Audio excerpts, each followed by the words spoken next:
성경을 읽을 때에 내가 그 좋아하는 구절, 내가 은혜 받는 구절을 중심으로 그런 마음으로 성경을 읽을 때가 있습니다. 물론 그것도 유익이 있죠. 그런데 더 중요한 성경 읽는 방법은 주님께서 이 말씀을 왜 하셨는가, 어떤 의도로 이 말씀을 하셨는가를 아는 거예요. 나 중심적인 성경 읽기가 아니라 누구 중심적? 하나님 중심적, 예수님 중심적으로 성경을 읽는 것이 중요합니다. 그렇게 읽으면 이 말씀을 하게 되어진 배경을 알게 됩니다. 이런 배경 가운데서 주님께서 말씀하셨구나. 그러면 이 말씀이, 이 책에 갇혀있던 말씀이 갑자기 살아서 올라오는 것을 느낄 수가 있습니다. 그리고 그렇게 성경을 보면요, 내가 성경을 쉽게 적용할 수가 있습니다. 자, 오늘 이 말씀, 나는 선한 목자, 이 말씀이 굉장히 유명한 말씀이죠. 그런데 이 말씀이 왜 나오게 된지 아십니까? 이 말씀을 하게 되어진 배경, 이 말씀을 하게 되어진 이유가 무엇인지 아십니까? 이 말씀은 9장에서부터 연결되어지는 말씀입니다. 9장의 말씀을 보면, 9장 41절을 보면, 예수께서 이르시되 너희가 맹인이 되었더라면 죄가 없으려니와 본다고 하니 너희 죄가 그대로 있느니라 하면서 10장 1절이 그대로 연결돼요. 혹시 여러분 성경이 예수님 말씀이 빨간도로 되어 있는 성경이 있습니까? 그걸 보면요, 그 앞에 거와 그 9장 41절과 10장 1절이 그대로 연결돼서 나가는 것을 봅니다. 그러면 이 선한 목자라는 이 말씀은 초막절 사건에서 지금 연결되어지고 있는 말씀이라는 것을 우리가 알 필요가 있습니다. 요한복음 9장에서 어떤 일이 벌어집니까? 앞을 보지 못하는 사람이 눈을 뜨지 않습니까? 이 앞을 보지 못하는 사람이 눈을 떴을 때의 그 감격, 그 기쁨, 이런 말할 수가 없었습니다. 그런데 종교 지도자인 바리새인이 와서 이야기를 합니다. 당신 그 눈 뜬 거 언제 눈 뜬 줄 알아? 안식일에 눈 떴어. 안식일에는 그렇게 하는 게 아니야. 그거는 율법을 어기는 거야. 그 말을 듣는 순간 이 맹인이 어떤 생각이 들겠습니까? 내가 눈이 뜬 것이 하나님 율법의 말씀을 어기면서 눈이 떴다? 이게 축복입니까? 저주입니까? 네? 내가 뭔가 좋은 일이 생겼어요. 그런데 이거 하나님 말씀하고 상관없이 생겼다는 거예요. 그 혼동. 그래서 이 맹인이 예수님을 또 만나서 물어보는 거예요. 예수님은 뭐라고 말씀하시는 거 아니? 네가 눈 뜬 것이 무엇인 줄 아느냐? 성경에 보면 메시아 시대에 메시아가 왔을 때에 앞을 보지 못한 사람들이 눈을 뜨게 되어지며 듣지 못한 사람들이 듣게 되어지며 안진뱅이가 일어나게 되어지며 죽은 자가 살아나게 되어지는 그 기적의 역사가 지금 당신에게 임한 거야. 보세요. 지금 이 맹인이 같은 사건을 두고 두 명의 지도자로부터 다른 이야기를 듣습니다. 그 혼동. 여러분 이해가 되십니까? 내가 지금 어떤 일을 하는데 이 사람 말과 저 사람 말이 달라요. 이분들이 무시할 수 있는 분들이 아니라는 말입니다. 다 그 당시에 정말 중요한 종교 지도자들인데 두 개의 다른 말씀을 들을 때에 도대체 어떻게 해야 될 것인가? 당시 예수 믿는 사람들의 혼돈도 그것이었습니다. 예수님이 어떤 놀라운 기적을 일으키며 그런데 다른 이야기가 또 들리는 거예요. 그러면서 과연 예수는 사기꾼인가 진리의 사람인가? 그 혼돈이 있었습니다. 율법을 파괴하는 자인가? 율법을 새롭게 세우는 분인가? 그 혼돈. 우리가 신앙생활을 하면서 마찬가지입니다.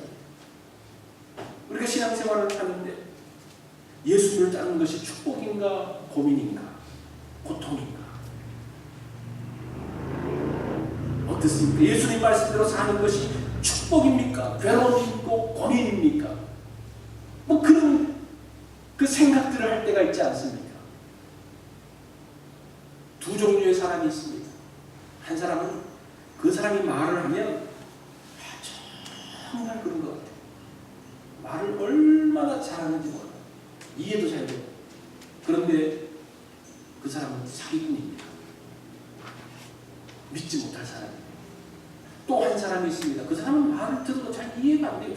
과연 저럴까? 그런데 그 사람은 신실한 사람이에요. 한 번도 속인 적이 없어요. 그렇다면 여러분 누구의 이야기를 듣겠습니까? 예수님은 눈뜬 맹인에게 내 말이 맞아, 바리새인의 말이 틀려라고 말하지 않습니다. 이 예수님의 논조를 잘 보세요. 그게 성경의 논조예요.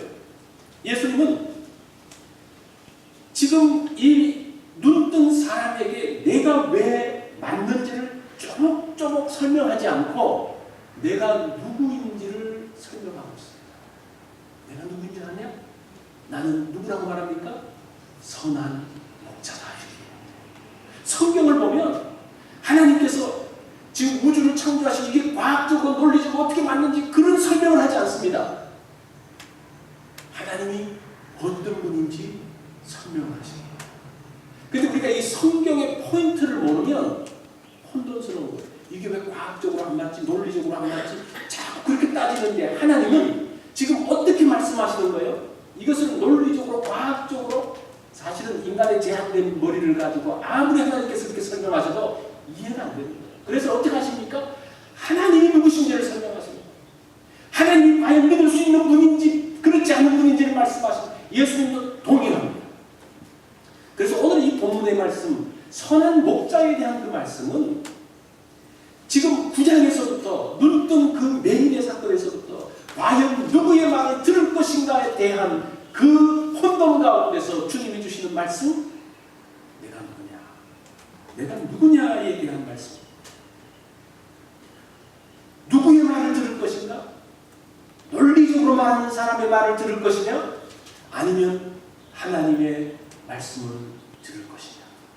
때로는 하나님의 말씀이 이해되지 않는 그 말씀이지만 하나님께서 말씀하셨기 때문에 그 하나님의 말씀에 귀를 기울일 것에 대한 말씀이라는 겁니다. 예수님은 어떻게 자신을 소개합니까? 선한 목자다. 선한 목자. 나는 선한 목자다. 이것을 예수님이 뉘앙스 그대로 설명하면요. 제가 말씀드렸죠. I am he. 그죠? 내가 그다. 시편 23편에 보면 어떤 말씀이 있습니까? 여호와는 나의 목자시오. 그 유대인들이 다 아는데요.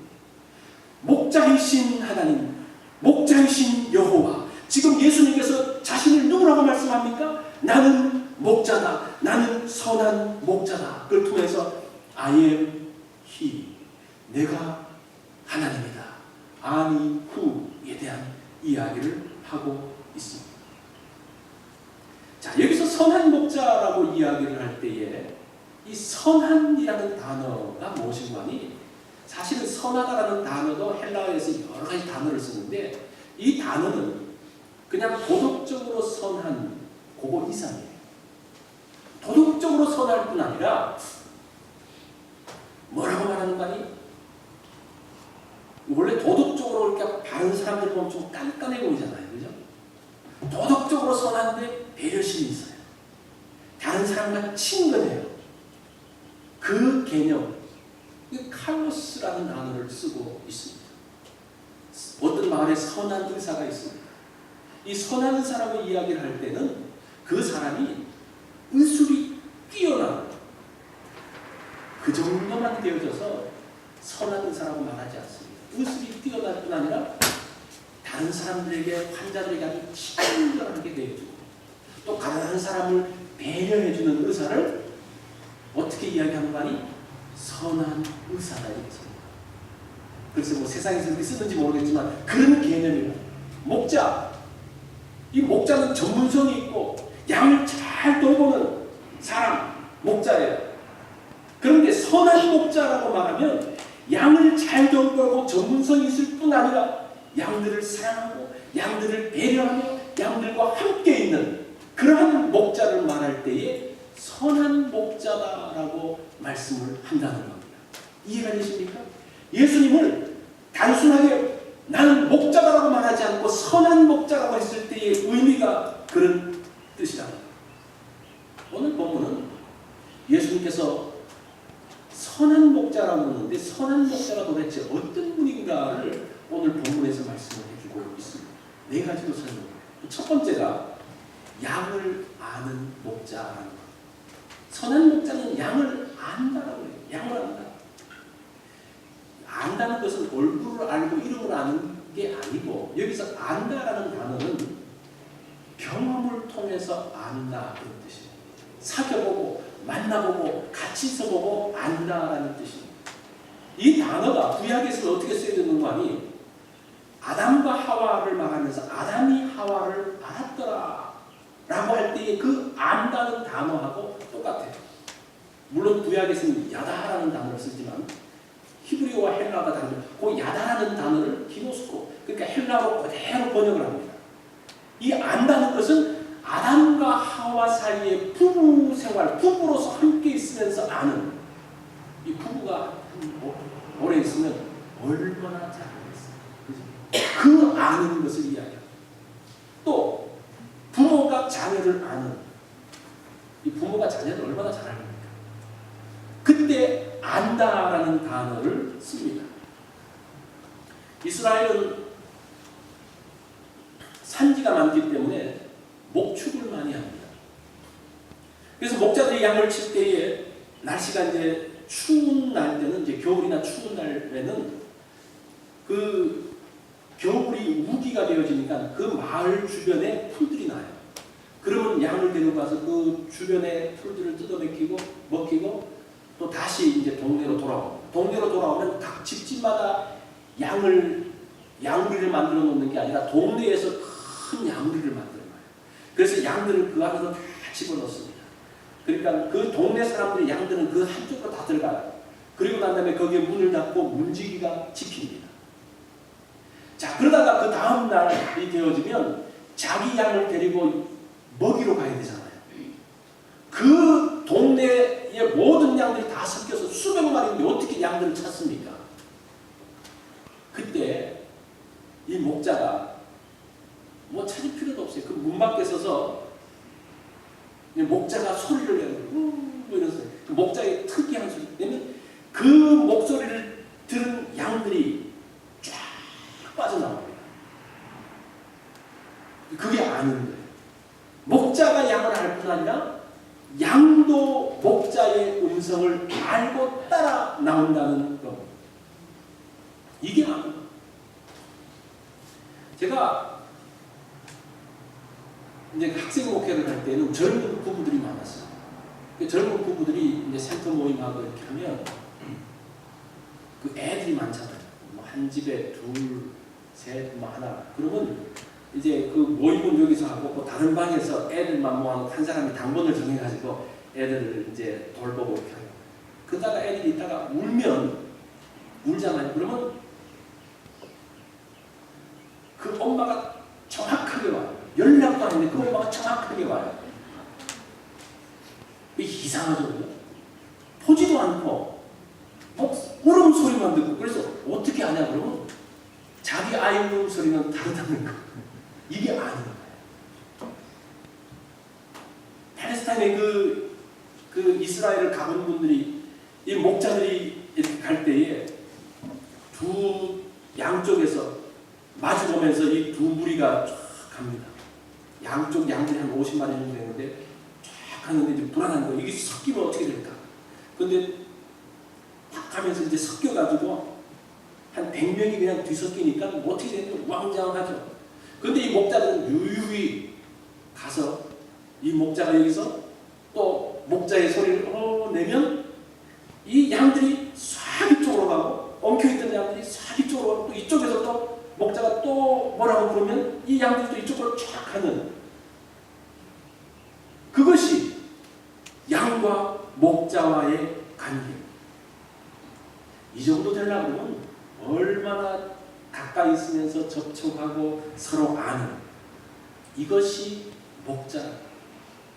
자, 예수님께서 내가 선한 목자라고 하면서 나는 양들을 알며 양들은 또 내 음성을 듣고 안다라는 것이 뭐 이렇게 긴밀한 관계를 말합니다.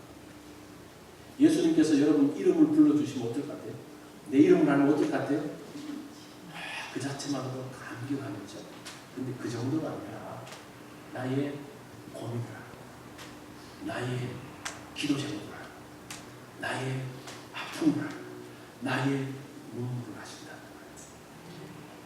그분이 선한 목자, 내 음성을 알고 아시는 분이라고 말씀합니다. 그분이 우리 선한 목자라는 거예요. 두 번째는 양의 문이신 목자. 선한 목자는 양의 문이라고 이야기를 합니다. 겨울 우기에는 마을 가까이에 풀들이 나지만 날씨가 따뜻해지면 이제 건기가 되어집니다. 건기가 되어지면 이제 비가 내리지 않으니까 가까이는 풀이 없고 멀리까지 가서 양을 먹이게 되어집니다. 그럼 그 양을 데리고 깊은 먼 곳으로 갑니다. 깊은 산으로 갈 때도 있습니다. 그러면 그날로 돌아올 수가 없어요. 그러면 며칠 동안 있으면서 양들을 실컷 먹이고 돌아가는데, 근데 거기에 멀리 갔을 때에 그 밤을 세워야 되잖아요. 그 밤을 세울 때에 어떻게 하는 거 아니? 그 산 골짜기마다 산들마다 임시로 만든 우리가 있다는 겁니다. 그래서 이 막히는 곳, 산이 막히든지 막히는 곳에 있으면 거기에 울타리 돌 몇 개를 쌓아놓고 거기 울타리를 쌓아놓는 거예요. 누구든지 가서 이렇게 사용할 수 있도록.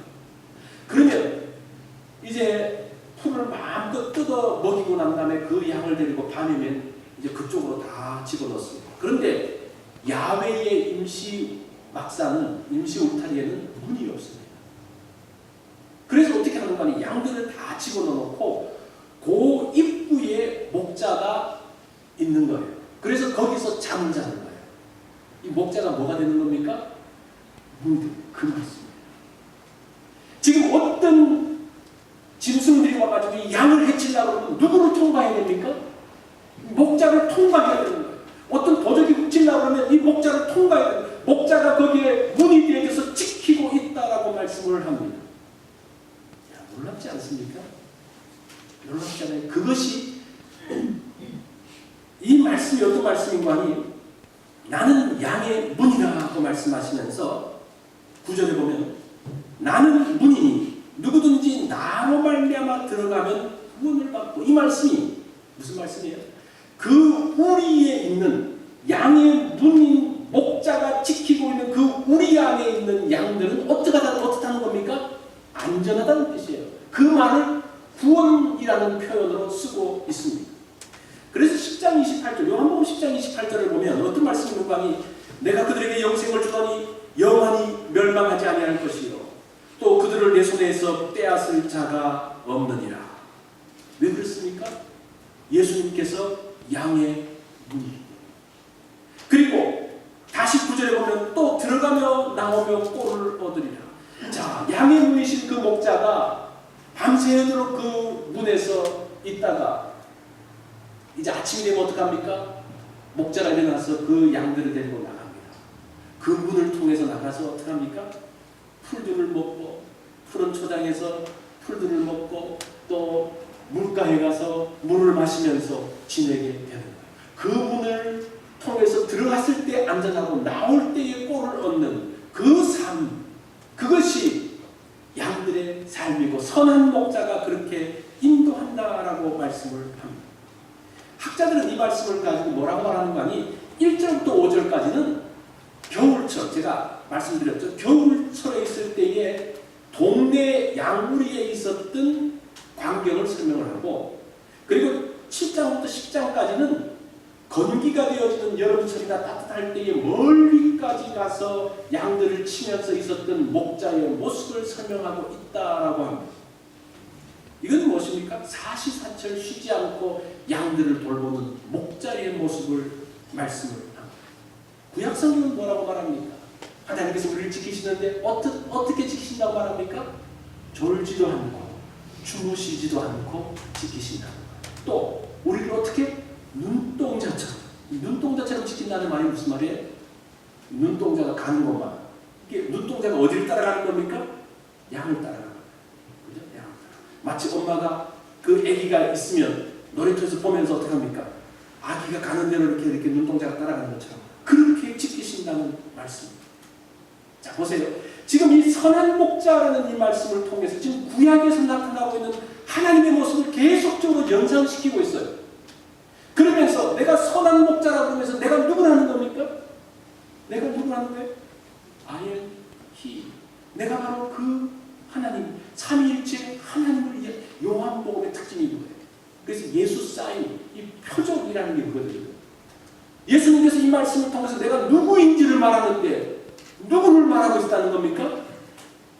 하나님, 여호와 하나님과 동일하신 하나님이 지금 누구를 하는 겁니까? 예수님이 그러하다는 것을 말하고 있습니다. 자, 세 번째로 예수님은 양들을 위해 목숨을 버리는 선한 목자다. 이 선한 목자는 양들을 위해서 어떻게 한다고 말합니까? 목숨을 버립니다. 야, 이거 대단히 부담스러운 내용인데. 그리고 이 목자가 양들을 위해서 목숨을 버리면 나머지 양들은 어떻게 합니까? 어떻게 되는 거예요? 이 목자가 이렇게 되면 뭐 문제가 되겠죠. 그런데 여기서 강조한 게 무엇인가? 이 목자가 양을 어디까지 사랑한다는 겁니까? 자기 목숨처럼 사랑한다는 거예요. 그래서 우리가 그 말에 좀 초점을 맞출 필요가 있습니다. 그러면서 이 말씀을 통해서 싹군의 목자에 대한 이야기를 하는데, 사실은 싹군이라고 하는 부정적인 이미지를 말하는데 사실은 그게 우리 선입관이에요. 그런데 성경은 뭐라고 말하는 싹군이라는 말은 원래 그 헬라어도 그렇고 영어 번역도 보시면요, 고용되어진 일꾼이라는 뜻입니다. 그래서 이것을 너무 부정적이고 긍정적이고 뭐 생각하지 말고 그냥 그 뜻이 무엇인지를 알고, 그래야지 성경 해석을 다 할 수가 있어요. 자, 고용된 목자가 다 나쁜가? 삭군의 목자는, 돈 받고 하는 목자는 다 나쁜가? 그렇진 않죠. 주인이 목자를 고를 때 좋은 목자를 고르잖아요. 그죠? 하이어된 그 목자들 중에서도 좋은 사람도 있습니다. 그런데 목자는 주인이거든요. 주인. 선한 목자와 주인과 고용되어진 목자가 누가 더 좋을까요? 누가 더 선한 목자일까요? 말할 것도 없죠. 여러분, 직장이 있는데 주인인 사장님과 열심히 하는 종업원 중에서 누가 더 그 회사를 사랑하며 회사를 책임지겠습니까? 주인이죠. 지금 그런 개념으로 말합니다. 그런 개념. 그런데 이 말을 부흥사들이 잘못하면서 삭군은 다 나쁘다고 이 삭군의 분별법으로 이 말씀을 사용하면서 예수님이 선한 목자로서 얼마나 선하신지에 대한 그것을 잊어버렸어요. 이 삭군에 대한 것을 잘못 해석한 거예요. 자, 어쨌든 자, 12절에 보니까 삭군은 주인이 아니요 자기 양이 아니기 때문에 이리가 오는 것을 보면 양을 버리고 도망간다라고 이야기합니다. 유대인의 율법 해설서인 미시나에 보면 어떤 내용이 있는가 하니 고용된 삭군의 법적 책임 한계를 말하고 있습니다. 그게 무엇인가 하니 한 마리의 이리가 공격할 경우 삭군은 반드시 그 공격을 막아야 한다. 이리를 피해서 도망감으로 양들이 다쳤다면 그 피해를 보상해야 한다. 그러나 두 마리 이상의 이리가 왔을 때에는 자신의 안전을 위해서 피해도 된다. 양들을 보호하지 못해서도 그 책임이 없다라고 되어져 있습니다. 그게 이제 미시나에 나오는 내용이에요. 그러니까 그 당시를 아는 사람들이 쓴 거죠. 자, 고용된 삭군에게 왜 이렇게 법적 책임 한계를 정해놨습니까? 왜 주인한테는 정해놓지 않고 왜 이 고용된 삭군한테만 정해놨습니까? 주인한테는 정할 필요가 없죠. 왜 그래요? 자기 양이니까. 자기 양을 가장 아끼는 사람이 누구라는 겁니까?